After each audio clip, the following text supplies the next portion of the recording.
एक बार की बात है। हरियाली जंगल में एक गप्पू नाम का बंदर रहता था। उसका एक ही काम था, झूठ बोलना और मजाक करना। वो हर जानवर को कोई न कोई मूर्ख बनाकर हंसता रहता। एक बार उसने हाथी दादा से कहा, दादा, आपके पीठ पर तो पेड़ उगाए हैं। हाथी ने पीछे मुड़कर देखा और गप्पू पेट पकड़कर हंस पड़ा। अरे, मजाक था। कभी वो खरगोश से कहता, तुम्हारे कान से धुआं निकल रहा है। खरगोश डर के तालाब में कूद जाता। जंगल के सभी जानवर अब उससे परेशान हो गए थे। सबने मिलकर फैसला किया, गप्पू को एक सबक सिखाना पड़ेगा। लेकिन गप्पू तो गप्पू था। एक दिन उसे जंगल के पुराने खंडहर में एक टूटे फूटे झूले की रस्सी लटकती दिखी। गप्पू झूले पर चढ़ा और झूलते हुए बोला, हे झूले देवता, मुझे बना दो जंगल का राजा। तभी अचानक जोर की बिजली कड़की और झूला गोल्डन हो गया। झूले में से आवाज आई, गप्पू, तुम सच्चे दिल से राजा बनना चाहते हो? गप्पू डर गया, लेकिन बोला, हाँ हाँ, बनना है, झूठ नहीं बोलूंगा, किसी को तंग नहीं करूंगा। झूले ने कहा, ठीक है, 3 दिन में तुम्हारी परीक्षा होगी।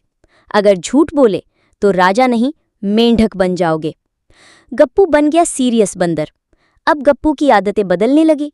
वो सीधा साधा रहने लगा, किसी से मजाक नहीं करता। पहले दिन भालू बोला, गप्पू, क्या तुमने मेरी मधु की बर्तन चुराई? गप्पू ने सच कहा, नहीं दादा, मैं झूठ नहीं बोल रहा। भालू हैरान, ओहो, आज सच बोला। दूसरे दिन तोता आया, गप्पू भाई, तुम्हें मजाक नहीं सूझ रहा क्या?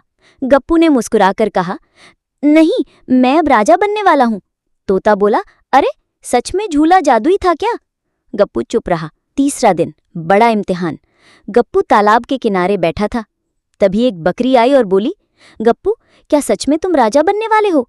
गप्पू ने कहा, अगर मैंने 3 दिन तक झूठ नहीं बोला तो शायद। बकरी चली गई। तभी पत्तों के पीछे से शेर निकला। गप्पू, तुझे राजा बनने का शौक है? गप्पू कांप गया, मैं झूठ नहीं बोलूंगा। शेर ने दहाड़ लगाई, तो बता, क्या तूने मेरे शिकार का मीठा फल चुरा लिया था? अब गप्पू फंस गया। अगर सच बोलता तो शेर खा जाता, अगर झूठ बोलता तो मेंढक बन जाता। गप्पू ने आंख बंद की और कहा, हाँ, मैंने खाया, लेकिन डर के मारे चुप था। शेर चौंका, फिर मुस्कुराया। झूले की आवाज आई, गप्पू, परीक्षा पास, तुम अब सच्चे दिल के बंदर हो। जंगल में जश्न। झूला गायब हो गया, लेकिन गप्पू की ईमानदारी की मिसाल सबके सामने आ गई। अब गप्पू जंगल के बच्चों को हंसी मजाक तो करता, लेकिन बिना झूठ और नुकसान के। उसका नया नाम पड़ा गप्पू राजा, सच्चे दिल वाला बंदर।